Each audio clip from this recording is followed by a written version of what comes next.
NBC Sports Radio, AM 1060, KDUS Tempe, Phoenix, and KSLX HD2 Scottsdale, Phoenix.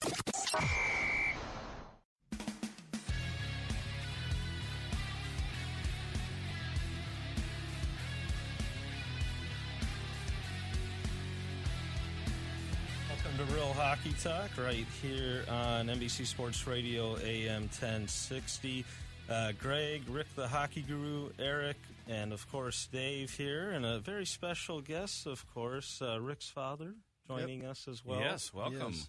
So very exciting show today. I love his hat. Yeah, and he said he likes Arizona. He likes what he sees. It's a good view, everything outside. So it's nice, and the weather is cooling down a bit for you. So at least it's not 115, but we're in the 90s, which is cold for us. Yep, it is beautiful. It is. It is outstanding, and a beautiful time of year, of course. Eric especially, love your football, and a lot going on there. And then, of course, with Real Hockey Talk, a short show today, abbreviated. We'll be on until 1:30, usually until 3, but we'll talk good hockey for about an hour, and then we'll get into some NFL, and if we have time, Major League Baseball, of course. We're in the final weekend of the regular season, and we'll talk upcoming playoffs if we have time. But then, of course, the preseason. Teams are getting into their last preseason games basically over the weekend, and then the regular season will be here. We made our predictions. I know we'll talk about if we think maybe we want to change any. If we could make a change, what would it be? Yeah, we'll get into that, and I'm sure Rick, Dave, Eric, you guys want to get into what did we learn over the last week, where Dave will talk about something he learned that happened 80 years ago. No, 90 years ago. 90 years ago. It was back in the day. Who wants to go first? Let's see. Who wants to go first? Raise your hand. I'll go first. All right. Yeah, there we go. We got the hockey guru. To keep the show in the spirit of bashing the National Hockey League Players Association and how they have mistreated the veterans. Here's a little trivia question. Gordie Howe played 26 years in the National Hockey League. Without anyone looking at my card here, in 1991, anyone take a shot at what his yearly pension salary was? Oh, Gordie Howe in 1991. Yeah. Oh, wow. And put it this way, it was pretty consistent after that. What did he make on a yearly basis? $45,000. How much? 45. I'm going to go 17. You're $13,000 a year. Oh, that's not right. No, it's not right. So my point we made a couple of shows ago that when the collective bargaining agreement comes up, I like to use the term that the NHL Players Association does not have a rearview mirror. They don't look back at the players that got them there. I don't want to use the word selfish because I get it. Contracts are bigger, whatever. But they need to address CES, okay, and head injuries. They need to address medical. They need to address some compensation for some of those players, and they haven't done it yet. So it'll be interesting to see what the future holds. I think I know the answer.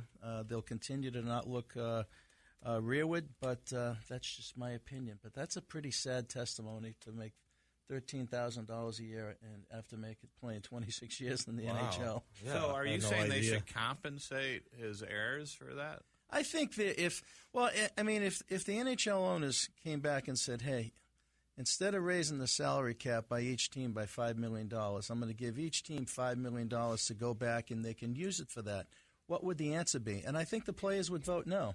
I don't think they'd look backward. I don't think they would either. Yeah, and it's a problem. NFL is obviously a lot different, but clearly they have a larger revenue stream. They've had a bigger pile of money in which to do that. And more lawsuits too. Right. So to incentivize them to give money out. It's just tough. Is this not to be expected? Is there just not a large veteran player, retired player representation within the Players Association? Because obviously the younger guys are just going to, everyone's going to vote for their own best interests, and they're not going to pass anything by. NHL is a very small, targeted community. A lot of the players, when their careers ended, they were in a crossroads. What do I do? Some people make the successful jump. to outside of the NHL, being their own entrepreneurs and businessmen and moving on, because a lot of these guys were done at 35 years old. Okay, they've got their whole lives ahead of them. A lot of people got involved in the NHL because that's what they know, and they got involved in organizations, and they got involved in teams. And you could say, arguably, that would be I hate to say this, it's sometimes a conflict of interest, because they're working now for the owners who are the same ones you're trying to negotiate for these benefits, and it doesn't necessarily fly. So it's an issue. It is an issue. Baseball players have taken care of their former players better. The NFL has, the NBA has, the NHL has not. Now, they've had the lowest TV revenues out of all those four, okay? But it's I just like to put it out there, because today's player that retires right now, so if you started now and played 10 years and were averaging, $2.4 million a year, you're not worrying about your retirement as much as a guy that played from 1960 to 1972 and his average pay was $28,000 if he was lucky.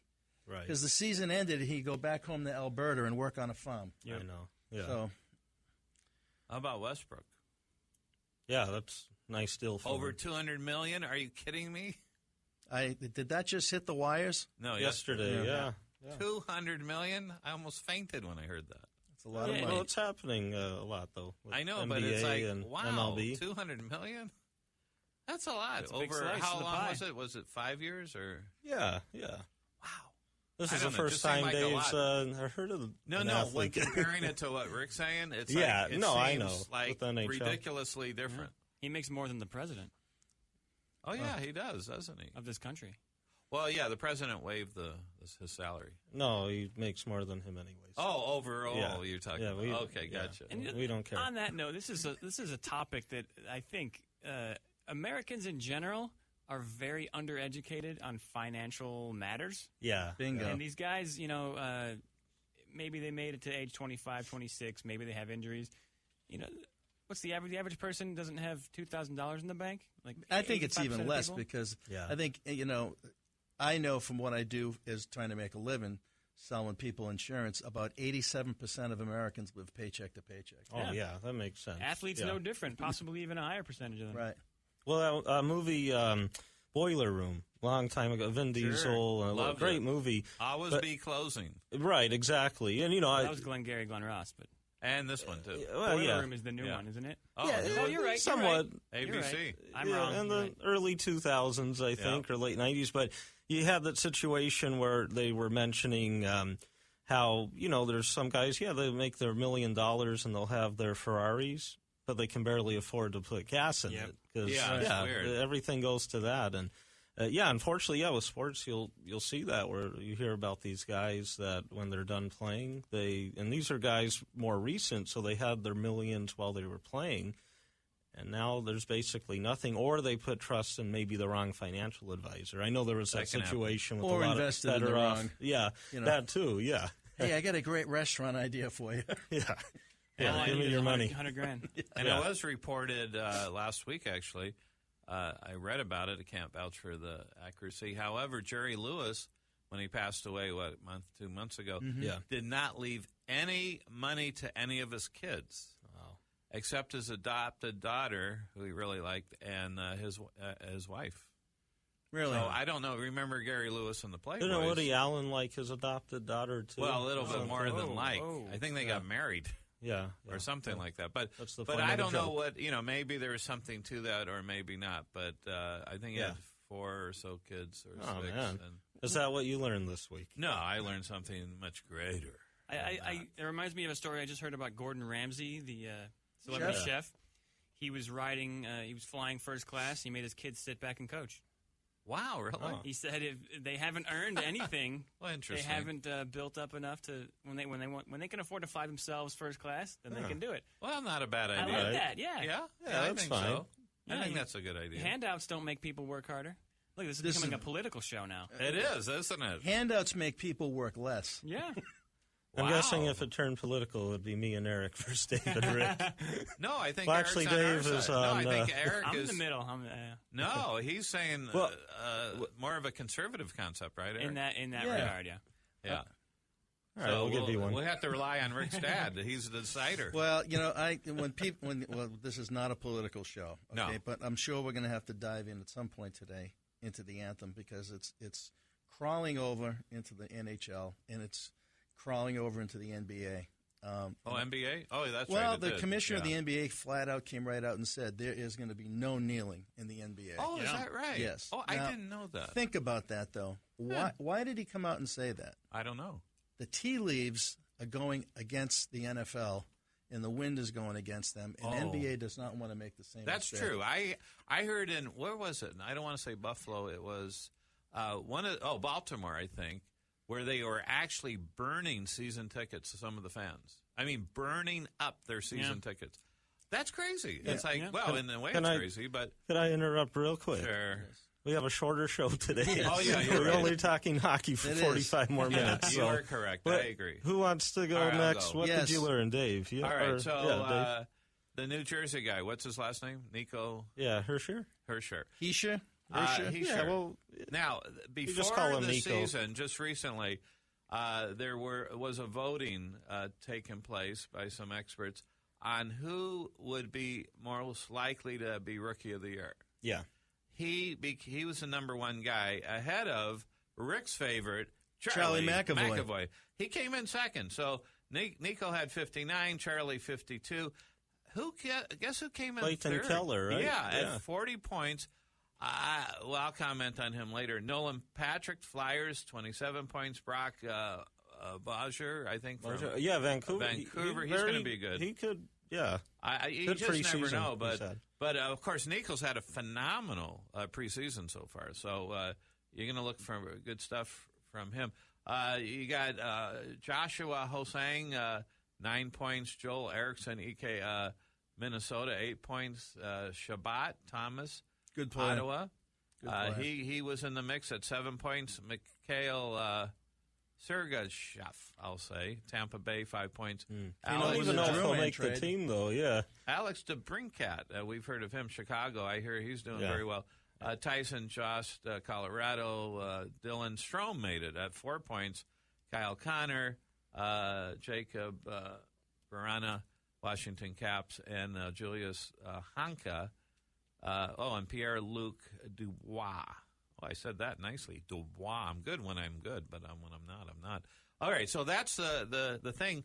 I don't know if we can really guess, but if we had to pick someone now and see who can win, who would you pick as a Rookie of the Year? Well, that poll you said was taken before any preseason games?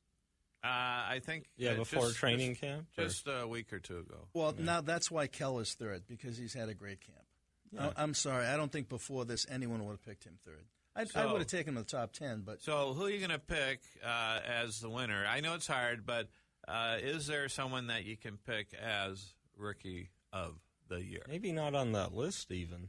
That's okay. Yeah. If there's someone that you feel might be stronger. I'm sticking with Charlie McAvoy just because he's a defenseman. I'm going to go with Nico. I think he's But really it is good. tough for a defenseman, though, because a lot of the writers and stuff that vote seem to look at points a lot of times, although But you if never he's know. good, Yeah, that's true. Yeah. He's good. Either I'd go Nico or Brock Bauer, but I'm going to go Nico on this one. I agree with Really? What do you guys I'm say? going to go DeBrincat from the Hawks. Well, and I'll tell you maybe. why. I've heard he's had a really good preseason so far. Well, yeah, he's had a good preseason. He's had a good 3 years. It's not a bad choice. He's possibly in line to take Artemi Panarin's spot on That's that what I second heard line on the way up here next today. to Patrick Kane, and he's a sniper. So the formula is there for a whole lot of points. Could be, and he's got some great players behind them.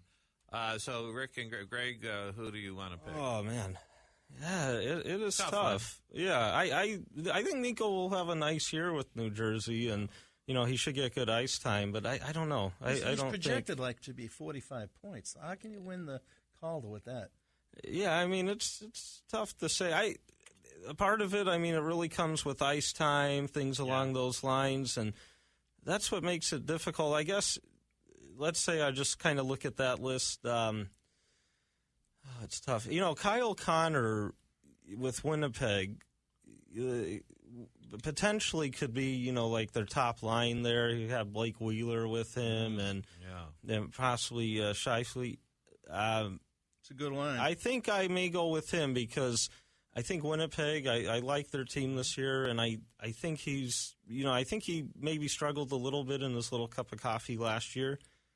But I think right now maybe would go with him. And here's the thing. If Clayton Keller, he should get nice ice time here with the Coyotes and lots of minutes on the power play, I think he could put up some pretty good numbers as well. And some of those guys can. As long as Domi keeps feeding them. Yeah, that was a great pass the other night. But I'll just say Connor. I'll go with Connor. It's a tough one. Fair pick. All right, Rick. He'll probably end up being no one from the list. No, Rick already said McAvoy. Yeah, McAvoy. Charlie. I think we all have a good shot. I think those are the four best. It could be, yeah. No, but I'll tell you who's not going to make it is Strome. You don't think so? No, not at all. No.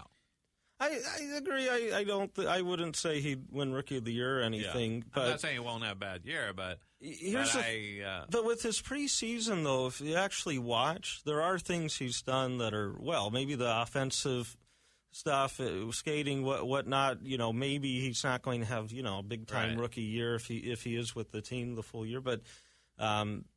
There's some stuff to like, and remember, he's still an amazing talent with size, so we'll see. But I wouldn't put him there. Behind the two superstars. Yeah. How about Austin Matthews, 5 goals in preseason? I mean, the guy's on fire. Yeah. How good will he be this year? That's my question. I have him picked in a bold prediction of scoring 50 goals. Really? Whoa, man. What was he at last year? 42? Well, that's certainly in possible. that range, 44, 42. Yeah, I mean, you got to say, hey, maybe. So he'll be certainly in the top 10 in scoring. Can he overtake Connor? Overall points, probably not, but he's making the game look easy right now. Phenomenal. Matthews. Very excited about him, by the way, in Edmonton as well. All right, cool. So we all picked. Well, we'll see what happens. We've made some picks now. There's one more rookie that's actually just drafted this year who appears to be making the New York Rangers, and he may be playing with Zuccarello and the other wing. It might be Nash. Yeah, Scheidel, and center iceman. And he's had a really good camp. I mean, again, people have good preseason, young guys and stuff. It takes some time, but he's the 21st overall pick. The Rangers had the 2 first-rounders. The first one, of course, the 7th overall they had got from the Coyotes. And then, but it sounds like he's going to make their roster, and he's going to play with some good players. So, again, it's something to watch, because sometimes when you have those skilled veterans with you as well, kind of like how Connor will have, maybe we'll see him put up points. And the point department, sometimes with the voting and stuff like that, they really look at. That's true. Yeah, and I would say that this is an interesting conversation within other sports as well, because the NHL might be the league that has the most likelihood of a young rookie player making a huge impact in the league. Major League Baseball rarely has anybody under the age of 22 who's in the MVP discussion. Unless you're from Washington. Unless you're from DC? You play in the Cody Bellinger. Another guy. How about Andrew Judge? Yeah, good point. I mean, he's going to run away with it. Andrew Benintendi and the Red Sox. If it wasn't for Andrew Judge, we were talking about Benintendi. Yeah. I mean, this guy's these are really good players. Yeah, and they're 24, 25-year-old guys. The pitchers, it takes them several years, but the NHL, these McDavid came in at 19. Yeah. Kane and Taves came in at 19, and they're in the MVP discussion immediately. Crosby too. So you've got a little more of a likelihood of these young rookie guys being able to just step right in. Yeah. NFL, it happens a little bit, maybe with skill guys, running backs, and receivers. Guy from Houston, the quarterback. He's not Watson. a rookie. He's not a rookie. The Texans? Yeah. No, the quarterback, Deshaun Watson. Yeah, he looks pretty good. That guy. He has. Yep. And rookie quarterbacks. I mean, to be average when you first come in the league is difficult. But let's remember, we're 3 games into the season here. Okay? 3 games, and now you're seeing the offenses catch up with the defense. Yes. A lot of things are going to play out here. Except if you're the Cardinals. I don't think they're going anywhere. Well, big loss against the Cowboys. They cannot protect the quarterback. Yeah. 11 sacks so far, leading the league. And it's going to get worse. Yeah. Well, their offensive line, I think they're getting some of their players back. But they can't run the ball. They can't protect the quarterback. That's not a good ingredient for success. Not good at all. And their quarterback may not be league average anymore. No. Getting a little bit older. This week I've learned that all the sports will be combined into one. Yes. Oh, yeah, let's go back to hockey. That reminds me of lacrosse. Who hasn't done? What did we learn? Myself and Eric. I think we all... Oh, you haven't? Oh. Eric, did you do it? I have not. Oh. Yeah, it's up to you. You could go next, or I can. I actually have one this week. It's amazing. That is amazing. Well, let me. That's why we have you go last. For the ending. There's a guy on ESPN.com named Paul Lucas who writes a column about uniforms. Okay. And if you know me very well, you know I'm a passionate man about fashion. Mm-hmm. I didn't know that. I care a lot about clothing.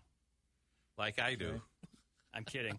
But the NHL has new uniforms this year. Oh. If you remember, in 2007, Reebok Edge replaced, I think it was CCM, for Sounds about right. the uniform rights, and now Adidas is taking over. And you're going to see some changes, some subtle changes. The collar of some of these jerseys, it looks ridiculous. There's a fake, like a fake polo collar-looking thing, kind of like they did in the NFL a few years back. If you can picture Drew Brees in his white jersey, he's got this like kind of little black pseudo business collar on his jersey. And I hear he's going to wear a bow tie if they keep losing. It doesn't look good. I'm bringing No. the It's a Patrick the Kane Blackhawks, right especially, there. it's a circle. It's like a ring around the neck of these players. Really? So I don't know. If something looks a little different to you this year, your eyes are not deceiving you. It is a new uniform scheme. And the funniest one is they have this kind of pseudo baseball jersey back to a lot of these jerseys where the back of the jersey dips a little bit lower. Mm-hmm. So it can kind of be tucked in. The striping around the waist like circles around the back and goes lower. So it looks like it's like melting off the players' backs. Wow. It looks very silly. I didn't know that. Yeah. I wonder who the decision maker was on this. Probably the contract that Adidas paid had a lot to do with it. Likely. Yeah. And your Bruins are going to be losing their iconic yellow socks. They are. Yeah. I did not know that. I don't know. Are they still going with their jerseys? The alternative jersey is still going to... I assume so. That's all for Martin. That's all, all for money. Pretty interesting. The NFL's up to about the 5th jersey now. Something like that. Yeah. Well, coming up on a break here shortly, I'll do a little tease of mine, but quick anyways, and then after break. I think we've talked about before, Ice Guardians, the documentary with the NHL enforcers and stuff like that. It's been out, Amazon, but coming to Netflix tomorrow, October 1st. So if you have Netflix, you get to, watch for free if you're already paying your Netflix subscription. Because on Amazon, you would have to rent an additional fee. But we'll talk a little bit about that. It seems very interesting. This is Real Hockey Talk right here on NBC Sports Radio AM 1060. And we'll be back to talk a little more hockey.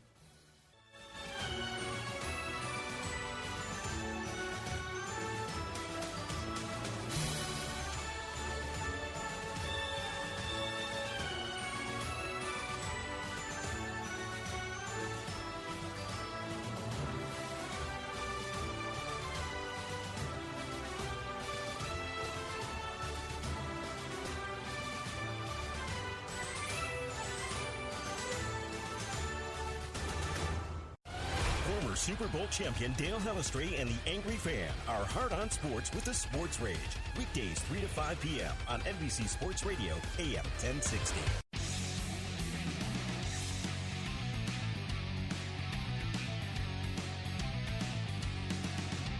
Back to Real Hockey Talk right here on NBC Sports Radio, AM 1060. Greg, Dave, Rick the Hockey Guru, and Eric.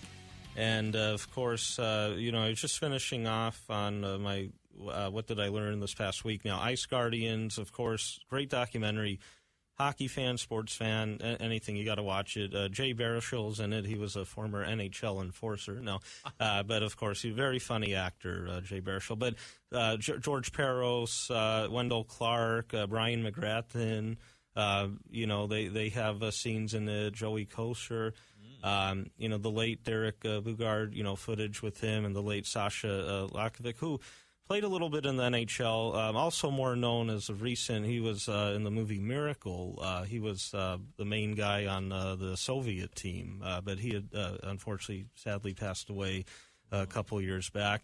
And also the late Dave Semenko, is in that. Jerome McGinn, has some time as well in there. Chris Chelios.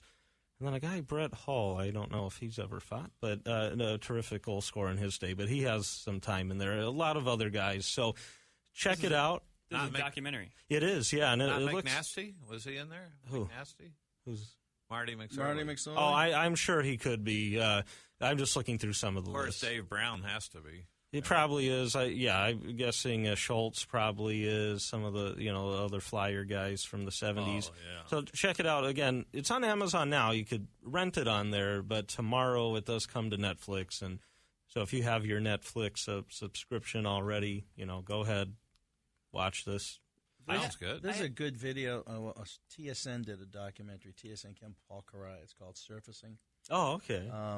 I think it's debuting this week. I got to try to find a way to get it, but it's interesting because he was forced to retire for his concussions, right? As you know. Yeah.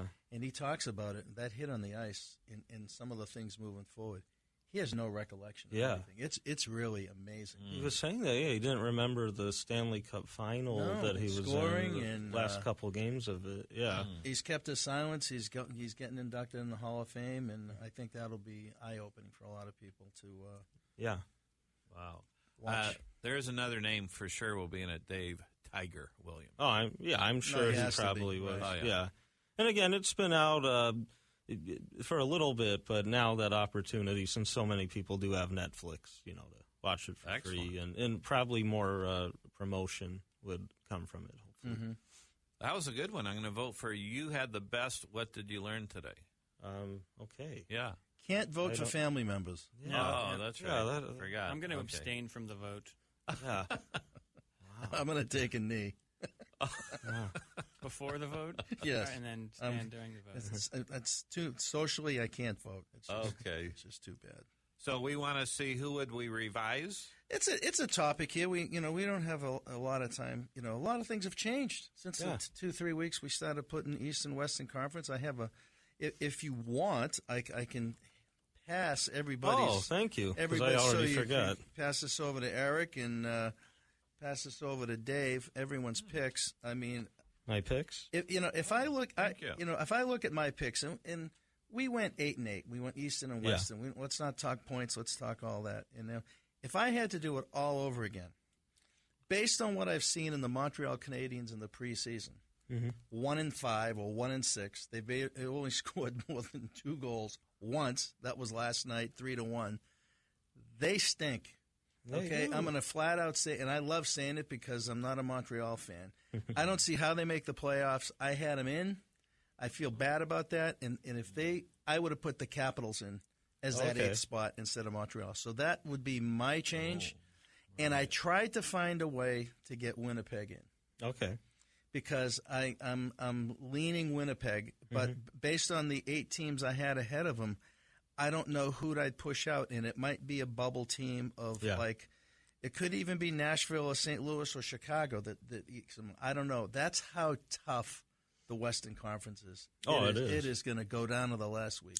Oh, absolutely. And I had Montreal out to begin. I just don't think they have it. I mean, obviously Carey Price in that, but who knows if something happened to him? I don't know. It's just not a very good team in my mind. I mean, it's interesting. I would say it's hard to pick anything because with preseason, I know stuff changes. Things start.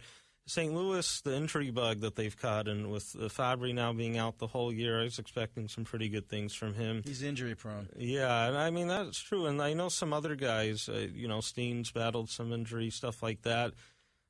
If anything, I mean, maybe them in the sense of I still think they'll make the playoffs, but I think I had them atop the Central or battling it out. You had them in, so you definitely. But I don't really know if I would take anyone out that I've had. Usually I just might base it on injury or if a great young player is really showing, okay, he might be ready. But I think I'll kind of stay with what I got for the most part. Fair enough. Yeah. Eric? I think I had heard some bad stuff from some writers about Nashville, and anyone who goes to the Stanley Cup Finals is going to kind of be immune from criticism from the layperson. Yeah, and everything that I heard about Carolina and the additions that they've made makes me think that you want to go out on a limb and go with a Stanley Cup loser slump, swap out Carolina for Nashville. Is Carolina going to the Cup? Would you go that far? No. Okay. No. Well, we talked. I think I had swayed you in Carolina. Yes. Based on what they were doing. Yes, you did. And I think that's holding true. You're right on Nashville, because look what they have to replace with Neil going, and Mike Fisher. Not that he's the number one goal scorer, but it was about 85 points there they have to replace. Now they're counting on guys to step up that we've mentioned. They're counting on Bonino. They're counting on. I think the biggest risk factor of the Predators is their goaltending. He's 35 years old. Yeah, he's just not going to do it again. I mean, I hope he does for him, right? But he's going to have to stand on his head. And he from what I know of Rene, is a lot of hype and a little bit of results. You've noticed that when he goes bad, he's bad. Yeah, I mean, that's he's sideways. I mean, we're talking about 5 goals, 9 shots. The puck actually goes through him somehow. Right. So I can see Nashville being of concern. Okay. Well, I see it differently. You do. But I'm not going to take anyone, put anyone in or take anyone out of my picks. But I will talk about 2 teams that I think I overestimated in points, and one underestimated. I think New Jersey, I had it at 70 points. I think they're going to do better, actually, and maybe get to 80. And I had the Coyotes at 82. They had 70 last year. I think they're going to take. They're going to be in the 70s still. I'm not impressed with them at all. But I'm not impressed at all. Rick Tockett's not even impressed. Well, he was really not very based on kind. just one game you saw. No, I know, but I've been following him on others. But this is preseason. We're making an analysis of where we may have overestimated or under, and I don't think they're going much higher than last year. They'll be fine in the 80s. In the 80s, not a playoff. I saw one poll had someone had 92 points. I don't know what they were smoking on that one. I saw that Kevin Allen. Yeah, exactly. 92 points. Well, Dave's friend, but still, Wait a minute, he had the Coyotes at 92. I believe so. Oh, I have kept. He's such a great hockey writer. I've kept it here somewhere. Well, you know what? Though on USA Today, correct? Yeah, USA. But the thing is that I think I also had them above San Jose. So maybe my pointage would be in the high 80s, low 90s, because I think Tocchet will get the young guys going at some point. I mean, obviously, hopefully Ekman Larson, luckily that's not a long-term thing because, he had his injury. But so maybe me and Kevin Allen are both on something. But yeah, that is interesting. Yeah. But very bad preseason so far. Yeah, but I'd throw that out. I mean, except for Montreal. But then how do we do the segment? No, it's more of if there's a significant injury or something like that. I mean, Ekman Larson's not playing today. He's been dinged up a little bit. Yeah. The chicken injury, that doesn't help. Yeah. I just Grant is hurt.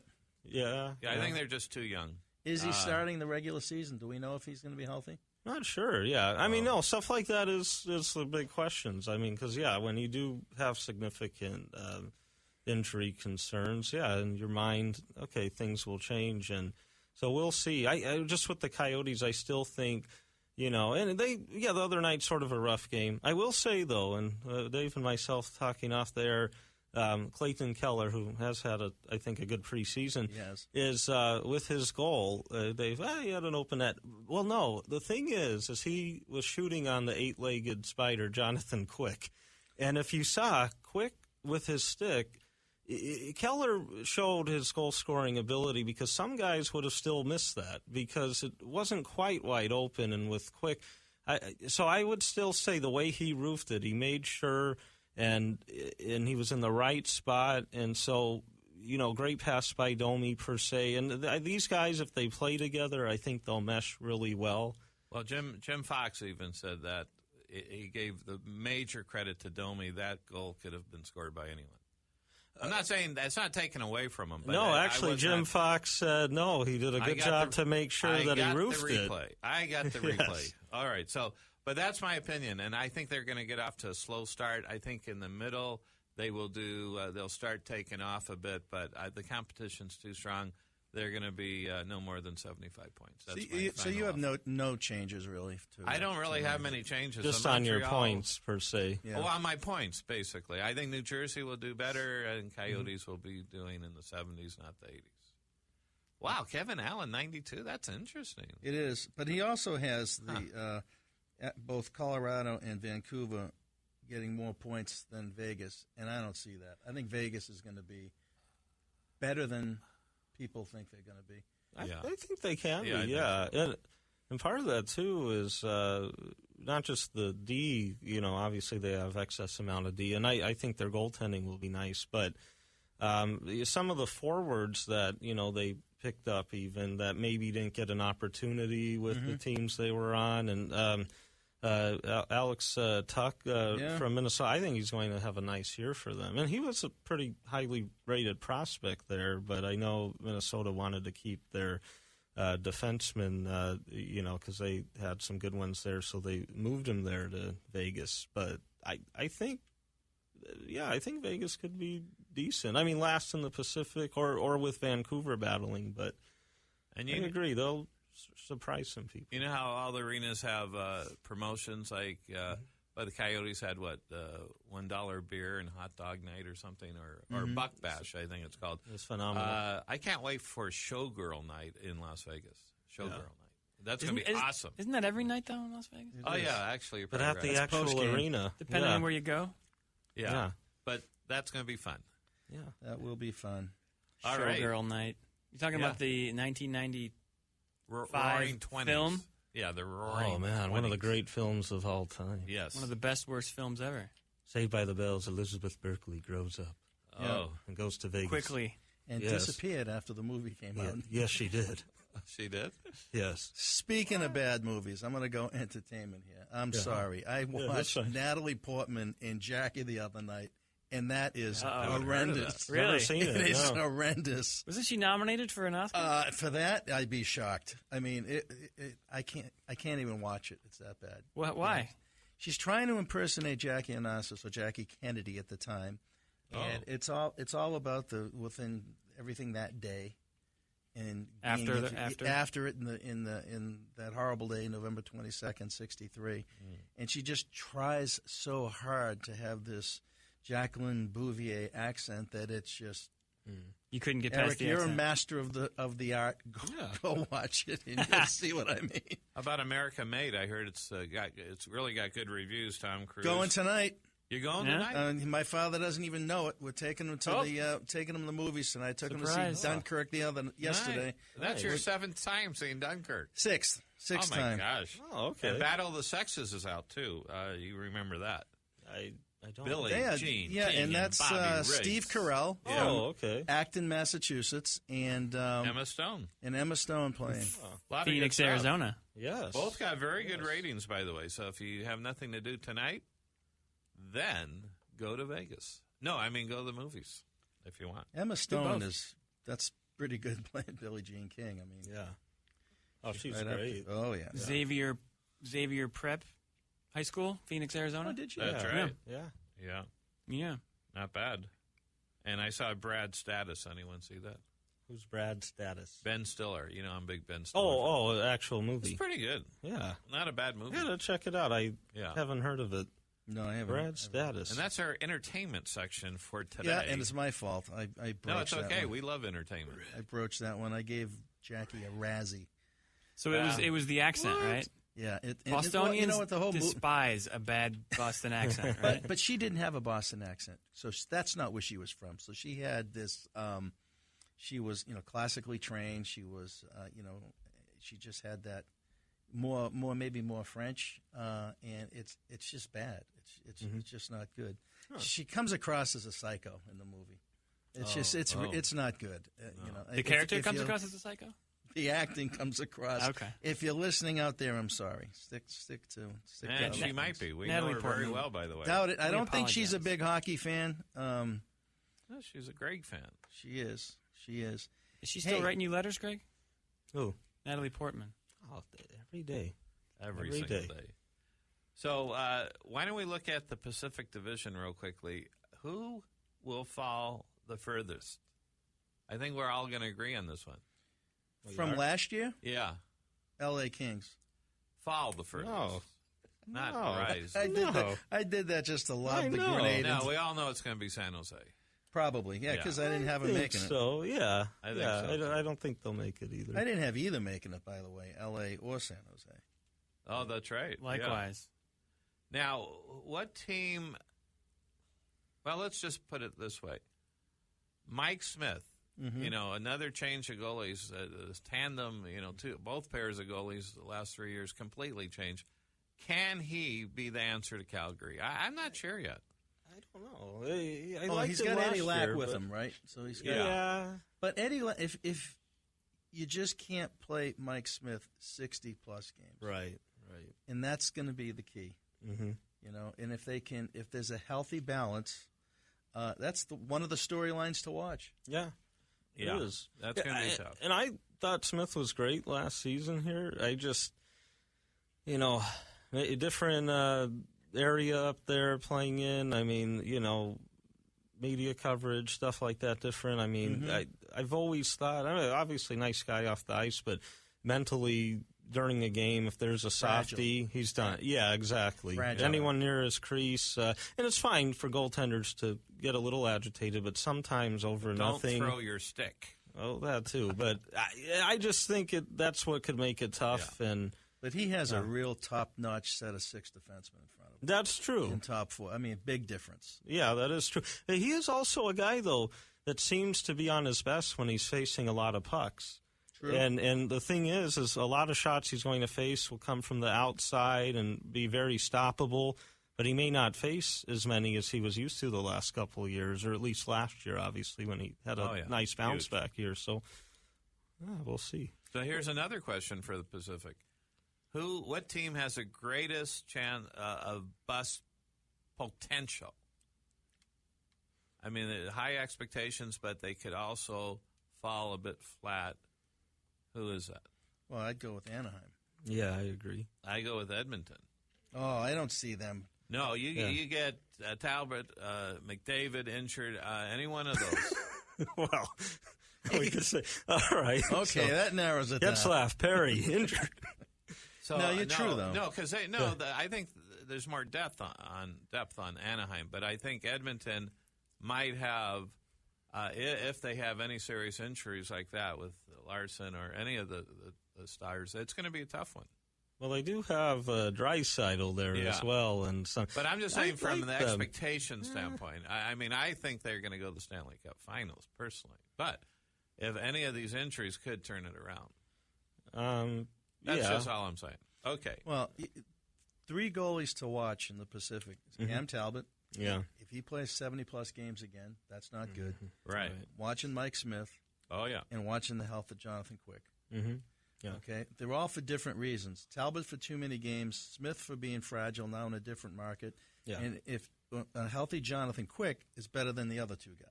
Yeah. Okay, yeah. If he stays healthy, all bets are off. If you say any injuries, things. And he looks darn good right now, Jonathan Quick. Well, I'll mention actually real quick with bringing up goaltending there is that Jack Campbell, who was a high pick with the Dallas Stars 2 years back, and obviously he struggled. But when he got moved to the L.A. Kings organization before last season, Dusty Emu, Kings minor league goaltending coach, just worked wonders with him. And he had a nice year with the AHL team last year as the number 1 guy. Mm-hmm. He's done outstanding, in preseason. Now, they brought in Darcy Kemper to be Quick's backup, but because Campbell's stock has risen, if you send him down, he's waiver eligible, and someone may pick him up that could maybe keep him on the roster this year. But if somehow LA's able to keep Campbell in the fold, I really think that if you have an injury to quick, long-term thing, I actually think because of the adjustments they've made, he'd be able to step in, obviously not be quick. But I think that is a big key because if he's healthy, despite Peter Budaj, what he did last year with them, and, hats off, still, Jonathan Quick it still would have been a big difference in the sense of how the team played and now with the new coaching staff. But, yeah, it's definitely a big question with the style. Chemistry with Quick, the rest of the teammates. But I agree with Rick. Anaheim would have the highest best potential, I think. Because I don't know about Gibson yet. I just don't know. I mean, with Miller there with him and pushing, but it's that, but not even just that. I just think that with Kessler being out, and I know he was playing injured the second half of last year, but still having his presence in the lineup. And so his offensive totals started to trail, like in the playoffs. I know offensively he didn't do much, but obviously earlier on in the year he was like their MVP, and I just think that's significant. Now, Dave was talking about injuries, but see, the Ducks already have their significant injuries happening. But the major injury obviously would be worse if McDavid went down than anyone else on Anaheim. They still have a lot, though. Yeah, I think. Well, I think see. Edmonton, still has a lot. But how about this? Which team is must-see TV? If there's one team in the Pacific you'd love to watch and you weren't a fan of any other team, who would it be? Edmonton. And especially Edmonton versus Calgary. Yeah. Oh, that's good. And the article I wrote, who's the least entertaining team? Vancouver. Greg won't like this. They said in this article, L.A. Well, Daryl Sutter's not the coach anymore. I know. So. But that's another author. I didn't say. Well, they still need speed. Yeah. They're differently built than they have been. Now Jordan Nolan's gone, but the size of the wingers right now, it's not the same as it used to be where they kind of just had those big grinders kind of in there. I think the style will show a little more speed, but I agree. I mean, that still will be something to keep an eye out for because these young teams, will their defensemen be able to kind of keep up and some of the bottom six forwards be able, and we'll see. It's a good question for sure, but I still think Vancouver, despite the talent still, some of their guys, free reign maybe with the Sedins. Scotty Upshaw got St. Louis yesterday. No, I think he's going to St. Louis. I heard about that, Yeah, back to the Blues. But back to L.A., I think the 70s line is going to have a big year. Yeah, I think I really they will. think they're going to be Foley's huge on line. that line, right? Yeah, I think he'll be because he'll bounce Carter. back because he was injured last year. He had some injuries. Yeah, I think they'll be a lot more exciting than. I understand why the author said it though, because in the past, even when they've been successful, it's more of a shutdown game. But I think they'll open things up a bit. And I'm going to compliment Greg in advance. I think Camilleri definitely, easily 20 goals, maybe more. Well, that means he's getting a lot of ice time. He will. I think he will. He That's- looked really good. And then I'm going to stick to what I said. They're in trouble. I don't know. I love how Camilleri plays. The team looks that good. has the best power play in the first 20 games of the season, if they enforce the slashing, as they are, that team is going to jump out and pad and pad their points. Right. Because if you see it right now, the biggest complaint by the players in camp right now in games, lack of 5-on-5 time. It's a borderline joke. Right. It's been all special teams. It's been shorthanded, and it's been power play. It's helped guys that are penalty killers. Dan Winnick up in Minnesota. He's had a lot of minutes. He's going to make the team. Oh, good. Okay? Yeah. Some of the... if they can afford them. They have cap issues. They do, and either you play or you're the alternative. So I think they're going to find the way, though. They like what he's doing in camp. They do. But that watch the power plays. It's going to really be interesting. Yeah, actually, that's a great point. It's going to be an exciting start to the year, coming up here.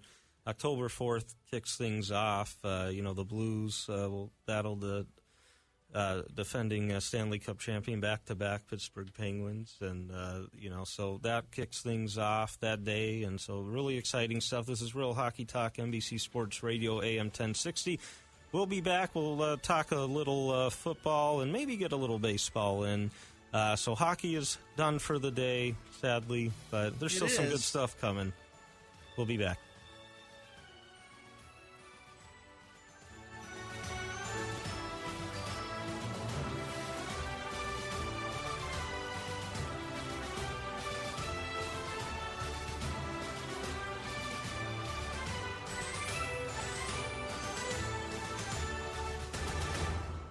NBC Sports Radio, AM 1060 KDUS Tempe, Phoenix, and KSLX HD2 Scottsdale, Phoenix.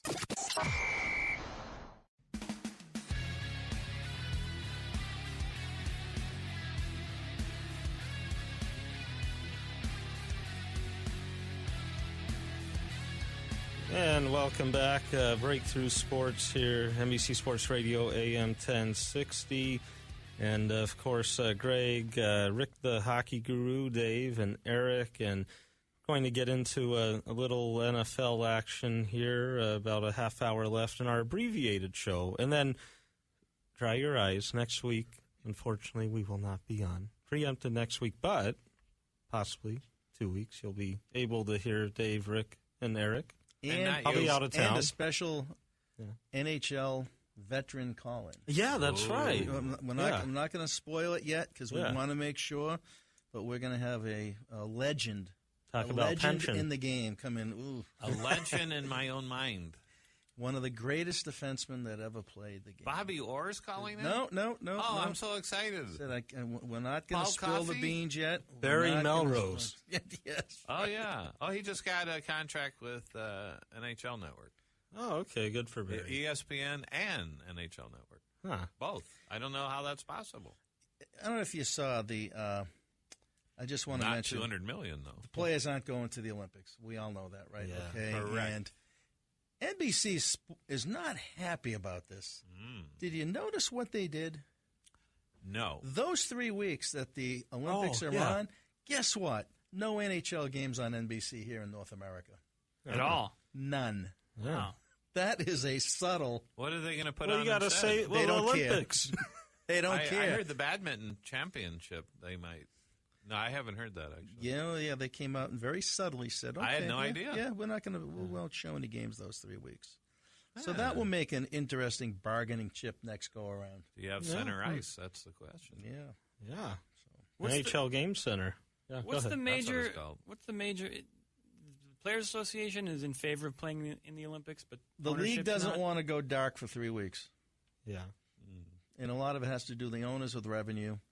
Yeah. And, and I get it. It's the timing of the Olympics, but you can't ask for a greater marketing for the sport of hockey than letting NHL players play. It is good. Oh, marketing. yeah. Everyone. I mean, when they were in Vancouver in the big, gold medal game and Crosby, as game winner, but everyone where we were at was watching it. People that didn't know anything about hockey were, this is amazing. And I agree from that standpoint. On the other hand, it's fun waking up early and watching these games sometimes when they are overseas. I don't know. With the NHL, I don't mind them not going, I guess. Maybe it's selfish reasons because sometimes some of your favorite players on your favorite teams end up getting hurt over there. And then you go, oh, man. But for the players themselves, though, that really wanted to represent, it is tough. And fans that are maybe already going to the Olympic have their tickets and all that. How'd you feel about that? You bought tickets. See, that would be, oh, man. Yeah. I mean, granted, the amateur players are going to, try their hardest. And our greatest amateur thing, 1980, obviously, it still, there's different ways to look at it. It's tough. Yeah, it is. I assume that this current generation is going to just kind of bear the brunt of it because they're used to, it's new to them that they're not going to be able to play in the Olympics. They're used to it. True. But maybe 10 years from now, the players already know that they're not going to play in the Olympics, and it kind of wears off. It seems like it's difficult to make that change because of the current status. Changing the current status is always difficult. Keeping the current status is always easy. Right. Yeah. First 10 years from now, it will be the Eastern Conference will be comprised of North Korea, China, and Russia. Yeah, well, We'll see what happens. The Far Eastern Conference. Yeah, the Far Eastern. You're right. The Far East. I think Tuesday night on the NHL Network, they're doing a documentary behind the scenes of when they went to China. Oh, okay. And I heard it's pretty good. I heard about that. Yeah, yeah. Actually, So you might want to peek in on that. So, Eric, this segment brought to you by Eric on football. Yeah, the NFL. Yeah, what's It's going happening. on Anything there? going on? A couple things going on. A couple of big games happening this week. We already saw one on Thursday. Not really. Well, the Green Bay Packers. Sorry, I couldn't chime in because I have no idea.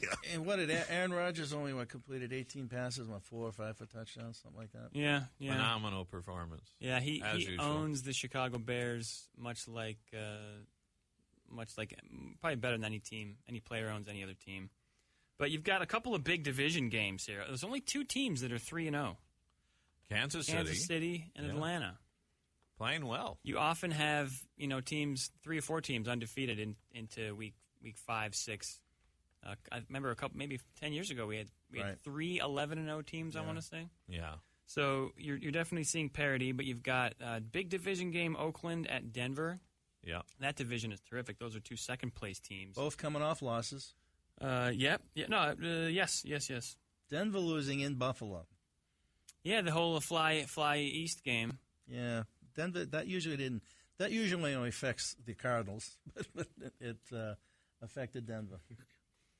In Denver, a team that people were down on this year. A couple of predictions I had seen, and I think it's a lot to do with Trevor Siemian, 7th round draft pick quarterback out of Northwestern, the hot quarterback factory of Northwestern University. But he's improved a lot. Good. He came in last year or the year before as a replacement level average level quarterback, which not all these guys are. There's 10 or 15 quarterbacks that are below average every year. Right. And that defense not slowing down at all. No. So you've got 3 teams in the AFC West: Kansas City, Oakland, and Denver. Possibly your division winner plus your 2 wildcard teams. So big game there. You've got Tennessee at Houston, the 2 teams that were tied for the AFC South last year. Houston went to the playoffs on a tie break because they killed the division, and Tennessee was only 2-4 in the division. But different Houston team because they have a different quarterback, different Tennessee team because their quarterback is maturing. Yep. Marcus Mariota, and they've got some weapons for him. And Great running backs. Yeah, definitely. Murray and I Henry. want consistency out of the Titans before I'm all in. I want to see it every week. Every week. I agree with that completely. But that division is without Andrew Luck, is with the Jacksonville Jaguars, and is with a rookie quarterback in Houston again. So I think you can win that division without consistency. Right, true. But to make a run at the yes, the Lombardi Trophy, yes. You need to be. I want to see it 16 games, and you're right. Mariota is getting ahead of Jameis Winston because he's consistent and he doesn't make those mistakes over and over again. He's quiet. He's a quiet leader. They've got a rugged defense. They've got a great running attack. Tennessee could win 12, 13 games this year. Yeah, I've got them to win the division, and I had them. I agree with if you. I was to make wagers on gambling websites, Which you don't. No. But I wrote down my wager just on a piece of paper at the beginning of the season. It was Tennessee to win the division, and last year they were the best team in that division according to Football Outsiders stats, DVOA, where they rank every team on every play, and I want to say that they lost the division because of Week 16, Mariota got hurt, and they lost kind of a fluke game to Jacksonville.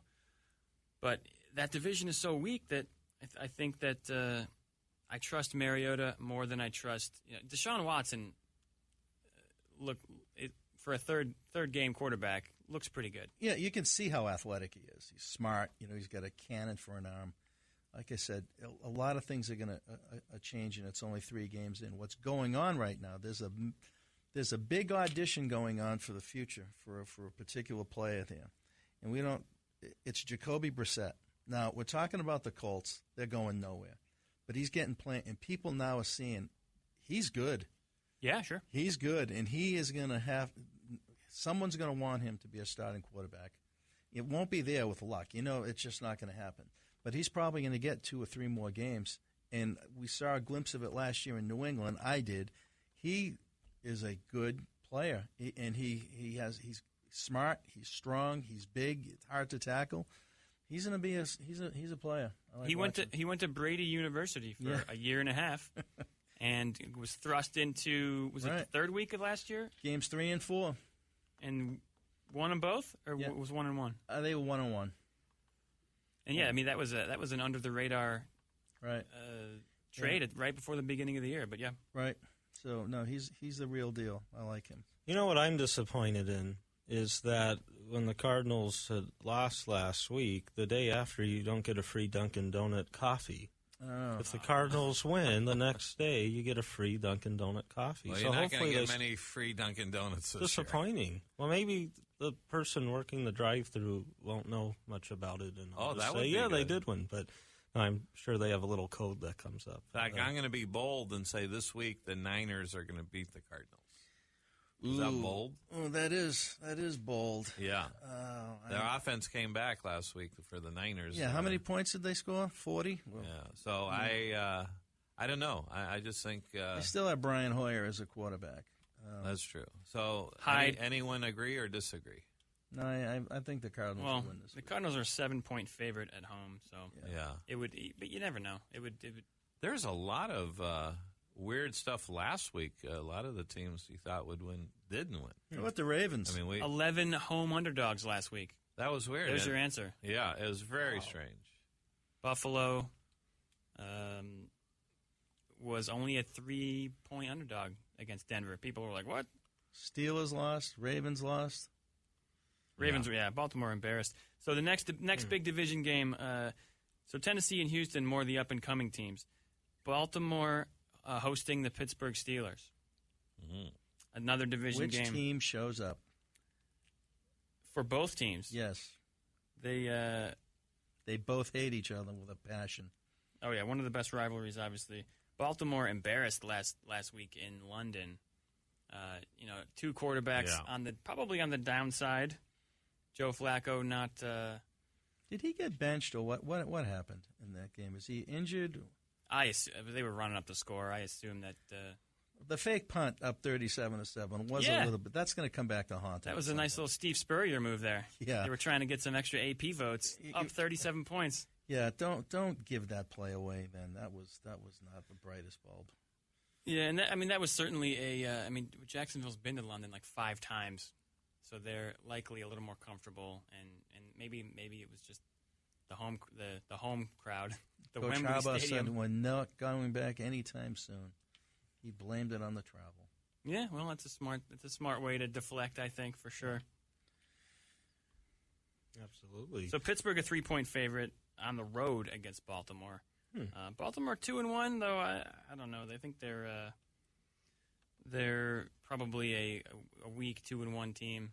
I agree. So you're picking Pittsburgh? Yes. All right. You've got the Rams at Dallas. The Rams, high scoring, the saviors of the NFL on a Thursday night a couple of games ago, with that crazy, huge scoring. Todd Gurley 6 points, 6 touchdowns this year, leading the league. Jared Goff showing why he was a number 1 pick. And Dallas maybe showing the effects of playing a first place schedule. They and Dak Prescott maybe having a little bit of not quite like he was last year so far. Well, yeah, I mean there's a lot going on down there. Rams coming off a 10-day break. Yeah, that's going to help them. Offensive-minded coach. You get an early round quarterback. You put him with Jeff Fisher, and he might struggle a little bit. You put him with a terrific offensive mind who's only about 7 years older than he is, right? And things are turning around. And it's part of what I think is a larger sort of beginning of not quite there yet, changing of the guard here with NFL quarterbacks. Mm-hmm. I think that the league is only as healthy as the play of the quarterback. So when the league is defensive, when any league is defensive, it obviously the hardcore fans are in. Hockey and basketball, people talk about the playoffs is about defense in basketball, and the NHL is always trying to increase scoring to increase the layperson fans' involvement. But the NFL had a problem for those first 2 weeks, man. It was not exciting. No, it wasn't. Now with the Rams, because they have the worst attendance decline in the NFL in the last 25 years, and since '93. And the thing is, with the excitement now and the offense, and it's just fun to watch. Is this something that you think will start to change soon? And now the attendance will come back. We know the Chargers obviously also having their issues with their move to LA, but the Rams obviously last year, at least to start the year, there was so much excitement. Obviously, it's a tough year. Attendance went down. But do you think that will change, or is this that market not as interested right now because you do have USC? They need stuff. the building. Yeah, both you think teams it's that? need the building. They need that. Yeah, that's going to be their identity. Eric, you think kind of that, or I don't think that there was a lot to be excited about last year. You had the team is coming, the team is here, excitement, but you had you had a first year quarterback who wasn't really doing much, right? And if Todd Gurley had a down year after a big expectations, so there was a lot of reasons for the lay fan, the lay person to just kind of hear the whispers around. People were saying the Rams are disappointing, no big deal early on. They were 2-1 to start the year, but now a quarterback and a star running back. I mean, and a good defense. Sure, and they always a pretty decent defense. So that's probably the way that the attendance goes up. Is you score points. When Kurt Warner came to the Cardinals, everybody started talking about the Cardinals because they were scoring points. Well, you're saying the Rams have a good defense? They've been a great front seven. Oh yeah. It's just since we got to wait 3 years for the opening of the big stadium there at Hollywood Park. I mean, hopefully this does bring people back in. But hopefully it does. If you're exciting to watch, I mean, you would think the fans start to come out. If they have such a great defense, why did they allow the last 2 weeks against Redskins and Niners 806 yards? Well, they felt bad for the Niners. That's a lot of yards. Over 400 a game? That's a good defense? On paper, the personnel is very good. It has been for the last 3 years. But actuality, that's a lot of yards to give up. You don't see that small often. Sample size. Yeah, well, that's true. But 2 weeks in a row. They've also judged the Coyotes on one preseason game. Oh, yes. But that was consistent with our segment. We haven't got great to focus on the context. The segment, who would you change in the preseason? And that's a small sample, too. But anyway, Eric, back to you. Back to me. So changing of the guard with quarterbacks. The old guard, right? Brady and Breeze, to a certain extent, Rivers, Roethlisberger, Carson Palmer, Eli, Joe Flacco to a certain extent. These are the names of the NFL over the past decade and a half. Aaron Rodgers has been around, Aaron too. Rodgers, he's third on my list. I don't know if I call him old guard, but no. I think he's about 35, so he's close. Those guys in the next couple of years, Tom Brady is the exception to every rule at age 40. Yep. And getting better and performing at crazy heights like that. Joe Flacco, Phil Rivers, Eli Manning, God, don't even get me started. The guy's one of the most overrated quarterbacks of in history. And he's got 2 Super Bowl rings against my team. It is a crazy fluke, isn't it? But your team, what are they going to do with their defense? They got to shore it up. They will. Like I said, it's an early sample. I mean, they got a tough schedule. I don't know who for Carolina is going to show up this week against the Patriots. I mean, I think Patriots, are going to be fine. I mean, this week has some great games. Monday Night Football is going to be fantastic this week with the Chiefs and the Redskins. Yeah, in KC. Yeah. Talk about maybe 2 teams that have the fastest players in the league, Thompson and Tyreek Hill. I mean, wow. It's going to be a good one. But we can't ignore just a small break to mention USC last night losing and not looking good. Yeah. I think there were some bad calls, but you can't blame that, but you could in a way. But still, they do not look like a number 5 team, and of course they will not be a number 5 after losing. No. They just don't look. I know they have injuries, but you figure the quarterback was not. They say he's probably the best in college. He did not look that the last couple games. Yeah, well, he's only started about 15 games. So I think that stuff's going to happen. Yeah, but when you're ranked number 5, you figure they've struggled in with the last couple games, and you figure they're no Alabama. No, I don't know who is. Clemson. And they're number 2 now, I think. Yeah.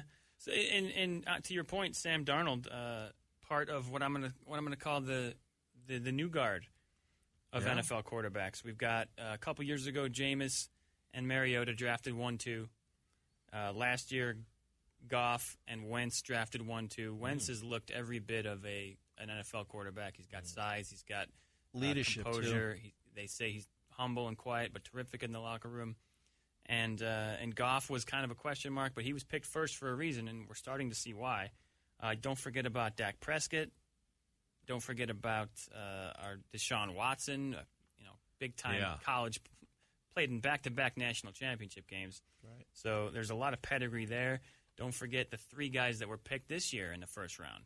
Mitchell Trubisky, who only played about 13 games in college at quarterback at Carolina, but the Bears saw enough in him to give away a little bit for him. Mahomes, son of a Major League Baseball pitcher that KC drafted, and obviously Watson. So you've got these young guys who were 2, 3, 4 years in the league, and we're up to that's like 10 teams. Don't forget next year, Sam Darnold, USC. How about Josh Rosen, Luke UCLA. Falk from Washington. He looked great last night. Quarterback, Washington. Washington State. Right? Washington State. Cougars. The Cougars. We know people say that this is the best quarterback draft class since 1983. Well, he broke all records, I think, the Pac-12 last night. And that's why there were people that upset that the Jets won last week. As a Bears fan last year, when the Bears beat the Niners, they essentially gave themselves a worse pick because the Niners were the number 2 and picking the Bears. So I used to be a fan of my team winning every game. Now I'm a fan of my team building something. Right. Makes sense. And if you're going to lose and get a top draft pick, you're going to increase your odds of landing one of those players. If you have the number 1 pick this year, how much is it going to be worth to trade to get Sam Darnold? Look what Cleveland did. They traded their top 2 picks 2 years in a row. Or the Washington State guy. I mean, there were 16 NFL scouts last night in Washington to look at these 2 quarterbacks, and Luke Falk came out the better. He played great. So both of them will be in the NFL, It's the most important position in all sports. Yeah. It is. It is. It's the combination of intelligence and athleticism by far. And so we've got, we're at like 15 names now. It's going to be a changing in the next couple years. You might see one of these guys. Brady was a rookie when he won it. Roethlisberger, when he came in the league, they went to the AFC title game. These rookie quarterbacks can get on the right team and the right system and the right coaching. And Rodgers won his title early, hasn't been able to get there since. But these guys can jump in on the right team, and you all of a sudden people are talking about the old guard, and they're being shuffled out. And we've got a lot of good young names. A couple years ago, you had these horrible starters, Christian Ponder, and I can't even. Whoever Buffalo threw out there every week. Just go through the Cleveland Browns. And so maybe this is something that's going to help the NFL with its potentially negative viewpoint from the general public right now. Is if you have quality product on the field, it changes everything. Winning changes everything. Winning can help a horrible locker room, guys that hate each other. If their team win, doesn't matter. If the league is winning, if the league is giving us a quality product, that stuff is going to start to drop off a little bit. It's the cure. Yeah, obviously what's on the field is going to matter, but they've got they're overcoming some adversity right now. The press has been negative, and there's rumor right now if Anheuser-Busch pulls its sponsorship, it's on the table. Is that the rumor? Yes, it is. That is huge. That's big. That is right? Massive. Yes. Where did it was reported? It was on the news. They're thinking about it because consumers are making it very clear who the top sponsors are, and they want them to take a stand. Oh, I had no I mean, idea. that would have ramifications. Oh, that's big. That's huge. It is. Hey, there have been players that have lost their individual contracts. Von Miller lost sponsorship. There's others. I mean, there's some stuff going on right now that the people do not want to see taking place on the field. Wow. There's a place for it. There is clearly a place for social concern, not during the national anthem. That is, wow, that's amazing. I had no idea that a big sponsor like that. Well, That's huge. we'll see if it happens. Yeah, and it's interesting because the last week was the first time that the president weighed in on anything, and it seemed to be dying down. The protest, the press coverage of it, because it's been over a year almost, and it was kind of on its way out of, on the downside. Then it gets mentioned by the White House, and it seemed to unify the entire league, and now it's even bigger. And we have a hurricane that, unfortunately, a lot of stuff Puerto Rico. So hopefully everything gets back to normal there. I know it's a big devastation, a lot going on. But special thanks, everyone, crew, our producer, Dave, Rick's father, and, of course, Eric and myself, Greg. And we will see you guys in a couple weeks here, NBC Sports Radio, AM 1060.